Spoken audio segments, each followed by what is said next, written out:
Uma coisa que me chamou a atenção, Jader, e seria interessante tu explicar como é que chegou nesse pensamento e o porquê de fazer isso, foi que antes da decisão dos jurados, houve a impetração de um HC para que, se por acaso, um HC preventivo, para que, se por acaso houvesse a condenação a uma pena superior a 15 anos, eles não fossem presos, não é? Como é que tu tomou essa decisão de impetrar esse HC? Eu acho que esse processo acabou dando visibilidade, né, para a discussão, porque houve aí essa mudança, né? Houve aí uma confluência de elementos estratégicos, operacionais e até enfim, o imponderável também acabou agindo para que eu tomasse a decisão da hora da distribuição, para que eu tivesse a decisão no momento posterior ao fim da fala do Ministério Público, que para mim era muito importante, para que ele não usasse esse elemento contra mim. Então eu calculei que a decisão deveria vir à tona, ser proferida depois do fim da fala da acusação. Eu já não teria mais oportunidade de falar. Já depois da réplica, no caso. Exato. Então a decisão viria depois da réplica. E, se possível, fosse conhecida quando nós estivéssemos na sala secreta. Por quê? Porque agora os jurados estão protegidos dessa informação de todas as formas. O juiz não informaria, os promotores não informariam, ninguém falaria desse assunto. E foi o que aconteceu. Então, do ponto de vista estratégico, jurídico, operacional, foi perfeito. Foi um HC perfeito. E ele foi mais perfeito ainda porque acrescentou um caráter muito próprio, muito específico, que vai estar possivelmente no livro, que contará a história dos bastidores do caso Kiss, que é o seguinte: o juiz, quando sai da sala secreta, vai buscar a sua sentença. A sentença aqui efetivamente já estava pronta, uma previsão, né, uma possível previsão de uma condenação, ele deixou a sentença pronta. Isso acontece, a gente sabe. Uhum. Só que uma sentença volumosa. Uma sentença crítica, diferente, na avaliação das condutas, na fixação das penas, em tudo, no próprio discurso. Que destoava das anteriores até. Destoa da prática, da correta atuação do judiciário em casos penais. Não é assim que se atua. Eu posso dizer isso porque eu estou amparado pela voz do próprio magistrado. Ele foi muito correto ao dizer: eu proferi a minha sentença e eu sou um agente público. Agora, a minha atuação deverá ser criticada pelas partes, pelos operadores do direito, pelos juízes. Quando eu atuo, eu me submeto agora à crítica das pessoas. A crítica ou ao louvor, né? Ou ao louvor ou à crítica, enfim. Só que eu percebi na primeira frase, na primeira parte da decisão, o equívoco de um magistrado oferecer a decisão às vítimas. Uma decisão judicial condenatória, do ponto de vista ético, e eu falo de uma ética levinasiana, vamos usar Emmanuel Levinas e a ideia de alteridade, um juiz, quando julga e condena alguém, ele se curva ao réu. Ele está tirando a liberdade daquela pessoa. É a ele que ele deve, a quem ele deve. O protagonista deve ser. Todas as manifestações, toda a hipótese de respeito. Ele dedica a sua atuação ao réu. É a concretização do que o Ferrell ele fala do mais fraco nessa hora, né? Exatamente. Nessa hora. É a ele que a limitação do poder do Estado se destina, para que exatamente o justo aconteça. Então o juiz, que se preza, que percebe o caráter de garantidor bem esse conteúdo que o Ferraioli nos mostra, ele sabe que é ao réu que ele dedica com humildade, aquilo que ele escreveu ali. A causa final, aristotélica, né? Porque pensa bem, o que ele está fazendo ali, ele próprio, e ele diz isso, né? Então, ele próprio sabe que é passível de reforma, que é passível de estar errado, que poderá não ser a melhor resposta. Todos nós agimos assim e temos que agir assim.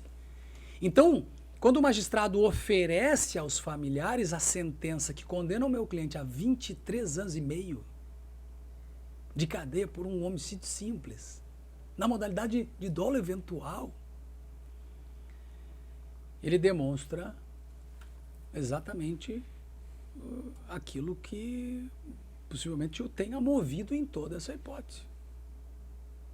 Porque é uma hipótese acusatória, é uma hipótese de decisão, e o que ele está fazendo é uma hipótese de sentença, que vai ser submetida agora A antítese. a novo julgamento. Síntese, a dialética. Mas ele desde antes já tomou aquilo como o melhor para estas pessoas que sofreram, esquecendo que o processo penal é para o réu. Ali já foi um problema. O juiz então lê a sua obra teórica, né, com uma quantidade de argumentos de ordem naquilo que a gente chama de populismo penal, sem máscara, chamando todas as câmeras, todos os réus tiveram que vir à sua frente. Por que os réus não ficaram nos seus locais? Por que precisava tudo isso? E durante todo o júri ele estava de máscara. Durante todo o júri de máscara e durante todo o júri os réus nos seus lugares. Esse cenário todo montado, e não vinha a decisão do meu habeas corpus concedido. E eu estou ali consciente de que está concedido e que o papel precisa chegar. Mas eu parei para ver aquilo. E a coisa que mais me incomodou durante esse tempo todo foi a presença, vou colocar da maneira certa, foi a reação das pessoas diante das câmeras. Isso foi a coisa que mais me incomodou. As pessoas eram de um jeito quando a câmera estava desligada e de outro jeito quando a câmera estava ligada. Operadores do direito, de todos os lados. Elas eram uma quando estava ligada e outra quando estava desligada. Tanto que eu estou aqui confessando que o meu desafio era esquecer que havia uma câmera ali. E em alguns momentos eu verdadeiramente não tinha a menor noção que isso estava presente. Só que aí, qual era a coisa mais importante que todos corriam para essa câmera? A câmera do documentário do caso Kiss. Porque a Globo anunciou o seu documentário do caso Kiss. Vai ser lançado agora. Durante feito com o julgamento em curso. Antes do julgamento eu fui procurado para fazer parte do documentário. E eu falei, eu não vou fazer parte e eu proíbo vocês que usem a minha imagem nesse documentário do meu cliente. Mas doutor Jader, o que todo criminalista quer na sua vida é ter a sua atuação num documentário na Globo. Rapaz, eu devo ser um extraterrestre. Porque o que vocês não vão fazer é botar meu rosto aí nesse documentário. Eu penso exatamente como você. E nem do meu cliente. Eu não estou nesse processo para que a minha imagem seja documentada. A gente vai documentar o teu escritório, nós vamos fazer a imagem da tua prática, o que tu gosta, o que tu não gosta, massageando meu ego, me puxando. Venha, doutor Jader. Lembra do filme Advogado do Diabo? É lindo. No final. É lindo. Exato. Marcelo Canelas, um grande repórter, sujeito respeitadíssimo. Olha, ele tentou de todas as formas. Ele é competentíssimo nisso, viu? É um cara competentíssimo. Eu não sei por que cargas d'água, eu nasci com essa, sei lá, com esse jeito assim, de não me seduzir de nenhuma forma por isso. E o senhor Marcelo Canelas, lá na frente do meu escritório, na frente da minha mesa, de uma maneira que para mim foi muito marcante, assim, com um microfone lapela, conversando comigo de microfone. Depois os meus colegas de escritório disseram que a câmera estava lá na recepção ligada, captando o áudio. O senhor Marcelo Canelas tem... E o microfone escondido, isso. Que você tá dizendo. Não estava escondido porque eu estava vendo, mas teoricamente a gente não estava num ambiente de gravação, né? Mas o senhor Marcelo Canelas poderá dar, se ele quiser, se os editores acharem que isso é importante, eles poderão disponibilizar aí no seu documentário o áudio da nossa conversa. E que interessante isso, né? Eu procuro ser o que eu sou na câmera e fora da câmera. Mas eu gosto mais do que eu sou fora da câmera. Então quem me grava fora da câmera pega a minha essência de uma maneira, com toda a violência que o meu ser no mundo, com o qual ele se manifesta, sabe?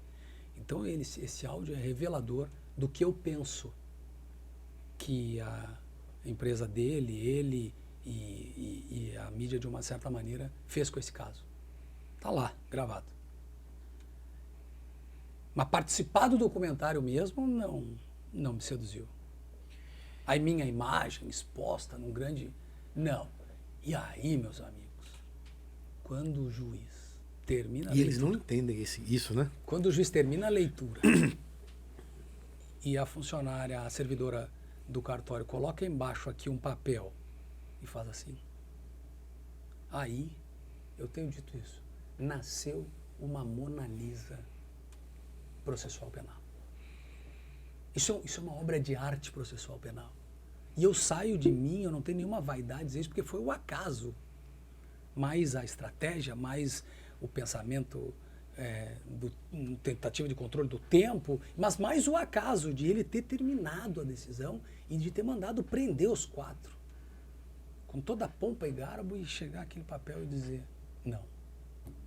Há um Estado democrático de direito, há uma Constituição Federal, há uma presunção de inocência, há um esforço em ADCs que foram julgados agora há pouco, e há uma posição pacífica do STJ dizendo que não é para fazer isso. Muito embora alguns juízes tenham, né, posicionamento contrário. E quando isso aconteceu, precisa coragem. Parece que as coisas foram mal para o documentário. Acabou o grande finale do documentário, que era levar os réus da sala do júri para a cadeia.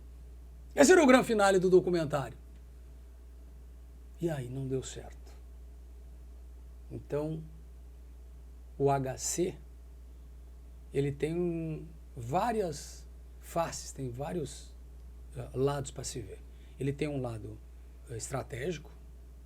Eu fiz esse HC meses antes e consegui dosar o tempo certo. Eu entrei no momento certo, eu fiz a distribuição no momento certo, porque eu fiz uma distribuição contando com horas de tramitação. Eu não contei com dias de tramitação, eu contei com horas de tramitação.